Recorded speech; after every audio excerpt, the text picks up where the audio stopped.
हमारे बच्चे गांव में घर में ज़्यादा मस्ती करते थे तो हम कहते चलो हम तुम्हें खिला के लाते हैं, और खिला के ले जाए और बढ़िया से पिटाई करके बैठा कर फिर वो हम आ जाए घर पे बिस्किट बिस्किट चॉकलेट खिला के फिर आ जाऊँ घर पे, और वो बढ़िया से फिर रहते थे। हाँ हाँ, तो प्यार से क्योंकि इसलिए उनकी जब माँ नहीं मार सकती उतना, बाप नहीं मार सकता, मोह है क्या।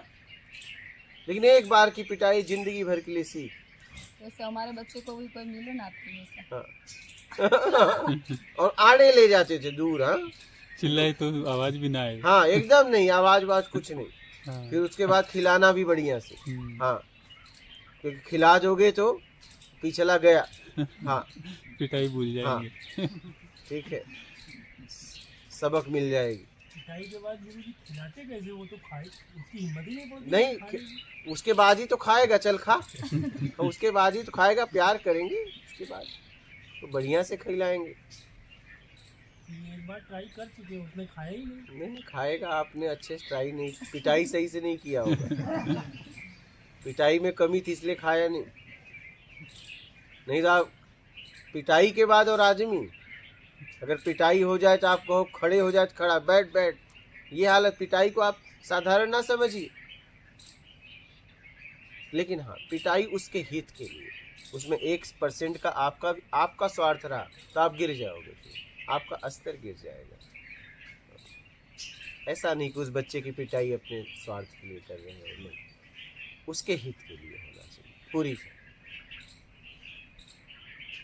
किसी को डांटो तो उसके हित के लिए, ऐसा नहीं अपने मान सम्मान के लिए आप लोगों को डांट रहे हैं क्या। आप ऐसा फिर आप गिरते चले जाओगे। हाँ ऐसा लोग होते हैं, डांट के बताना चाहते हैं मैं कुछ हूँ क्या। गार्जियन भी ऐसे राक्षस होते हैं, बेमतलब का मार के, कोई गलती नहीं है फिर भी अपने परिवार वालों को, भाई बहन को मार के बताना चाहते हैं मैं कुछ हूँ। गार्जियन मतलब बड़ा ना। गार्जियन मतलब घर में बड़े बड़े भाई पिता, ऐसा हो जाता है, बेमतलब की तुड़ाई कर देते हैं। ये तो राक्षस है पूरे, ऐसे राक्षसों से मैं मिला हूँ, हमें पसंद नहीं है। अरे आप उसके हित के लिए करो, कोई गलती ही नहीं, कोई गलती ही नहीं। एक घटना मैं बता रहा हूँ आपको, मेरी बहन की शादी हुई तो बारात में जब आए उनके पतिदेव, तो सब लोग बैठे थे। हम छोटे से थे, हम कहे मैं इनको पहचानता हूँ, ये मेरे घर पे आए थे, ठीक है। शादी के पहले वो मुंबई रहते थे परिवार, तो हमारे भाई से मिलने आए थे, ठीक है। और ये माँ वगैरह गांव रहती थी बहन, तो भाई वगैरह से मिलने आते थे। तो मैं कह दिया, अब मेरा भाई अंदर ले गया घर में, मुझे बहुत डांटा। अरे मैंने तो सच बोला ना, मतलब ये बताने क्या जरूरत थी सब लोग के सामने की और छोटा सा बालक, वो तो सच बोला ना, आप उसके सच को क्यों दबाए। ऐसे लोग हैं। और समझदार भाई ले गया, क्या बताने की जरूरत थी। अरे हमने तो सच बोला, आते थे तो आते थे। ऐसे ही बच्चे सच बोलते हैं, हम भी उस समय थे। लेकिन हम क्या करते हैं पता है, उनको चुप करा देते हैं, डांट देते हैं, डपट देते हैं। लेकिन हमने छोड़ा नहीं कभी क्या। और हमारा उस समय ज्यादा एज नहीं थी, हमारा बोलने का कोई भाव थोड़ी ना था। हमारा बोलने का कोई भाव नहीं था उस समय। हमारी एज लगभग थी 2002 में, उसका बालक 11 साल बाद हुआ, तो 2002 में से 11 घटाओ 91, कुछ 84, 7 साल 6 साल उम्र थी, ठीक है। ऐसे लगभग 84 का है, 6 2 8, हाँ तो वही 7-8 साल उम्र थी। तो उस समय अब वो अबोधता ही होता है ना। लेकिन ऐसे लोग सच को दबा देते हैं।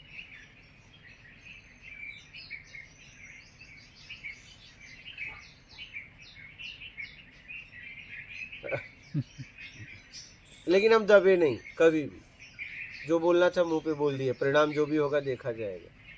छूट जाओ छूट जाओ।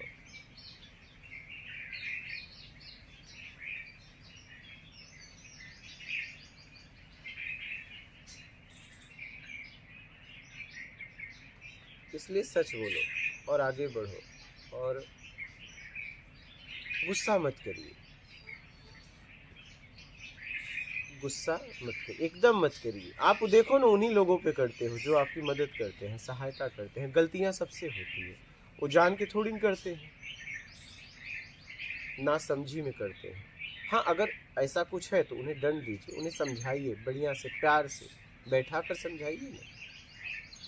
समझेंगे, ऐसा नहीं है, आप समझेंगे, आप भावनाओं से बात करिए उनसे, उनकी भावनाओं को समझिए, फीलिंग को समझिए। और नहीं समझ रहे हैं तो नर्मदे हर और चल अपने घर, हम जा रहे हैं फिर। घर भी तो नहीं जा सकते। हाँ, अभी घर भी नहीं जा सकते। ऐसे ही।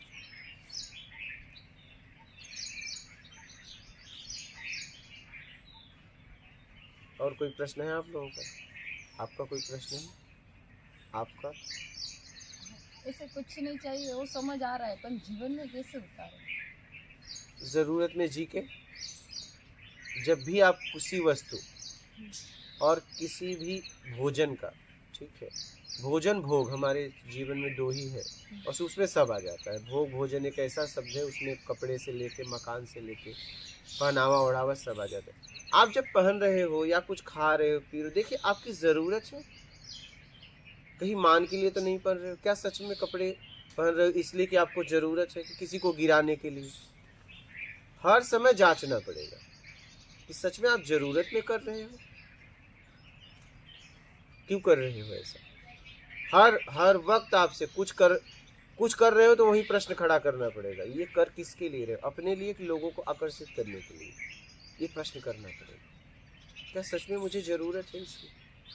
क्या इससे मुझे लाभ होगा? अपने आप से प्रश्न करो, जवाब मिल जाएगा। ज़रूरत है कर लो, ज़रूरत नहीं है तो नहीं करूँगी। फिर अपने आप को रोको, क्योंकि आपकी आदत है, फिर अपने आप को रोक लो, मत करो। हर समय कुछ भी करते हुए अपने आप को आपको जांचना पड़ेगा, तभी कुछ होगा। हर वक्त भोजन से लेके कपड़ा पहनने से लेके जितने आप काम कर रहे हैं, देख लिया आप ज़रूरत में कर रहे हैं कि प्रभाव देने के लिए, प्रभाव लेने के लिए? क्यों कर रहे हैं? क्या ज़रूरत है, क्या आवश्यकता है? पहले तो आप सामान ही अपने घर में निकालेंगे 60%, जिसको आप तिजोरी में सजा, सब कचड़े निकलेंगे, जिसको आप महंगा से महंगा लेके रखिए। हाँ, वो सब बोझा है, आपको समझ में नहीं आता, क्योंकि चूहे न काट दें, ये न काट दें। पहनना एक दिन है साल में, टेंशन पूरा साल, क्योंकि बड़ा कीमती है, बड़ा कीमती है। हाँ, उसकी रखवाली में पूरा साल लग रहा है। इतना अच्छा, इतना जरूरत क्या थी महंगा लेने की, कि संभालने में ही जिंदगी चली जा रही है। साड़ियां संभालने में लोगों की जिंदगी चली जा रही है, कपड़े संभालने में जिंदगी चली जा रही है, और कुछ नहीं।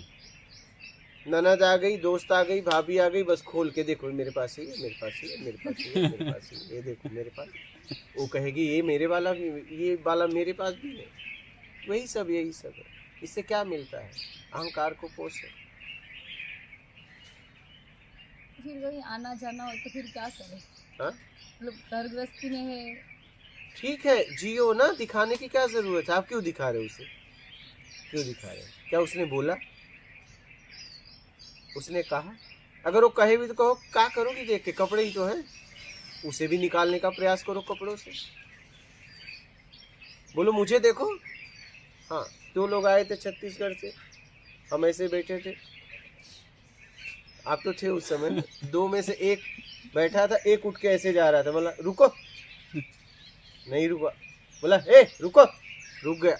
बोला रुकना ही था तो पहली बार में क्यों नहीं रुका, दूसरी बार में क्यों रुक गया? चिल्ला के बोला इसलिए। कहाँ जा रहे थे? बोला प्लाट देखने।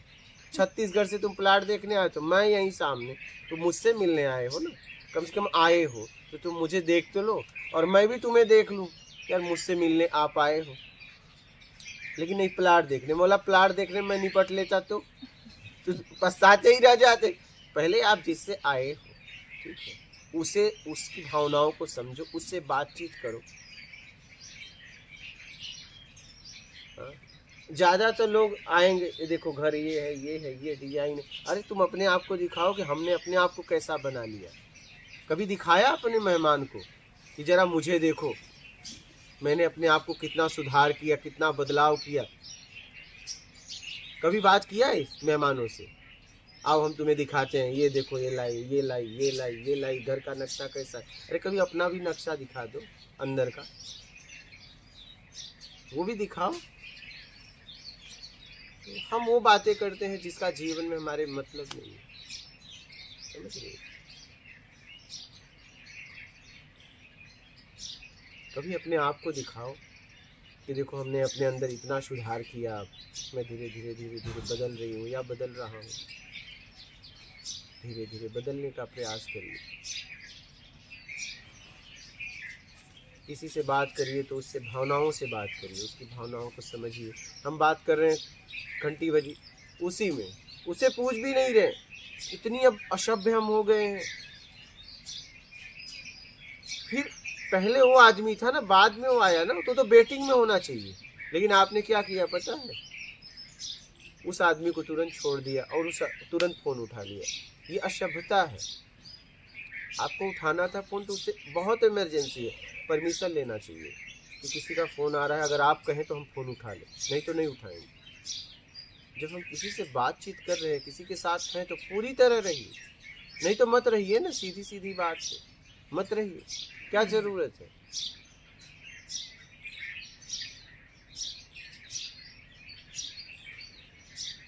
ज्यादातर ऐसा होता है ना, और ऐसा हम करते हैं। हम अपने आप को वीवीआईपी समझते हैं ये करके। ये सभ्यता की निशानी है। और इसमें क्या लगता है पता है? मैं वीआईपी। अब तो जरा फ्री हो गया, पहले तो रिंगटोन बजाकर कर देते थे, हाँ, और उसी पे घंटी भी आ जाता था कभी कभी। हाँ नहीं खाने के लिए भी। हाँ वही तो कर, हाँ उसमें हम आप भी थे। हाँ ऐसा हमने आप भी किया है। हम यूपी जा रहे थे, एक मोबाइल पे हमेशा बात करता था, उसके साथ एक इलाहाबाद के पहले चढ़ गया, उससे दोस्ती कर लिया। इलाहाबाद में शायद वो लेके उतर गया। अब हम भी बैठ के सुन रहे थे, उसका बाप बोल रहा है इसको मना किया, पगार पाया तो मेरे को दे दे, लेकिन इसने क्या किया, मेरे को नहीं दिया और ये मोबाइल ले लिया। और ये रास्ते में जब से आया है बात कर रहा है और इसके फोन में सिम नहीं है।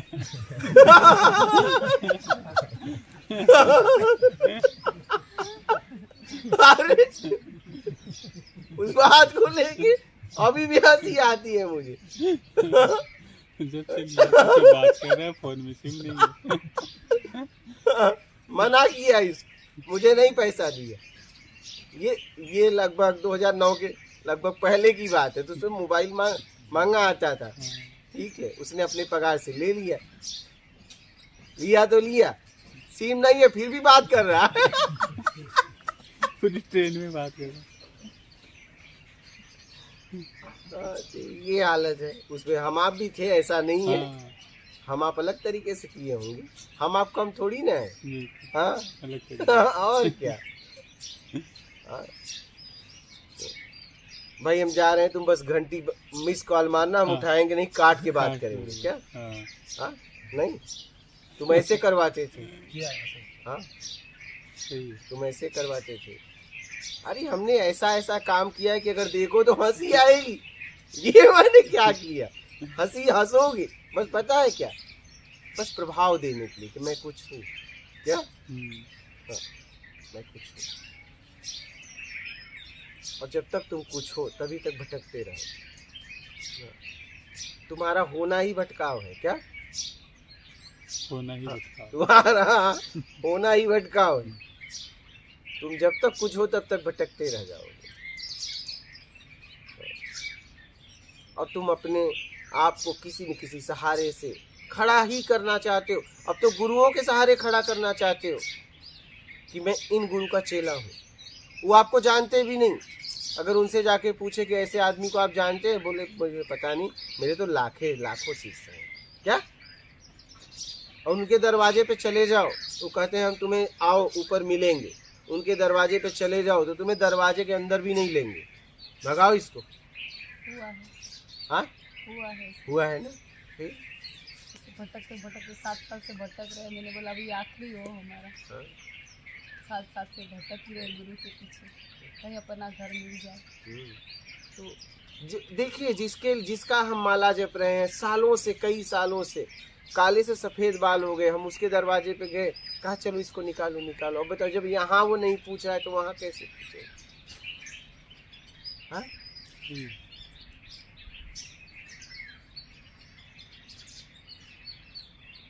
बचपन में हम कहानी सुनते थे, गुरु गुरु आइन 90 चेला, गुरु के मारे ढेला ढेला।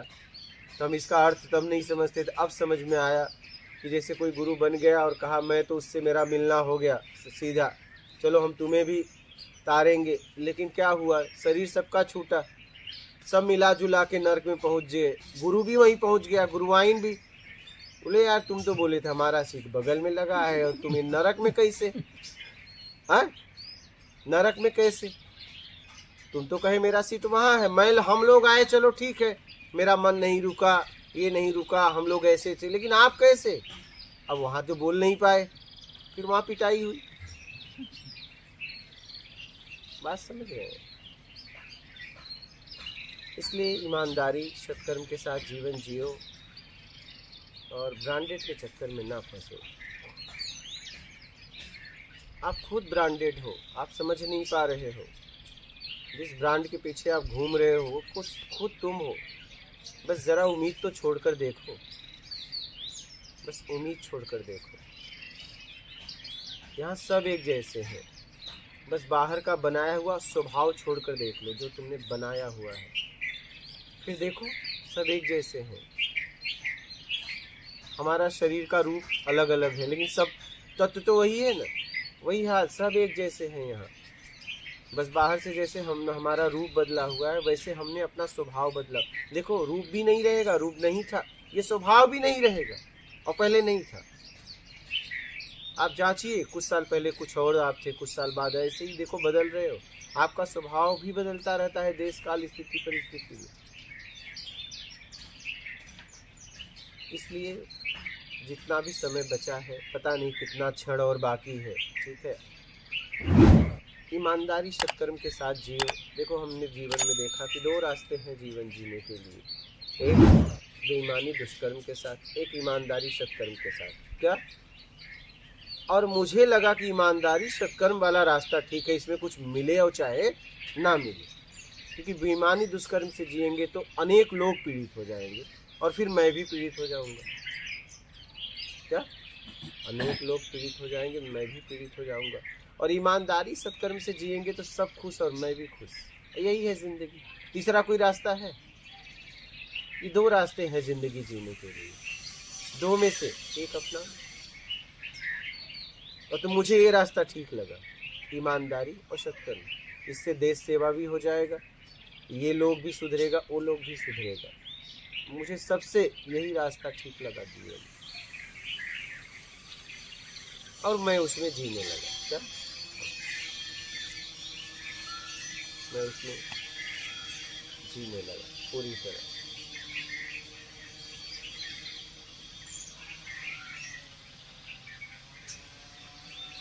समझ रहे हैं?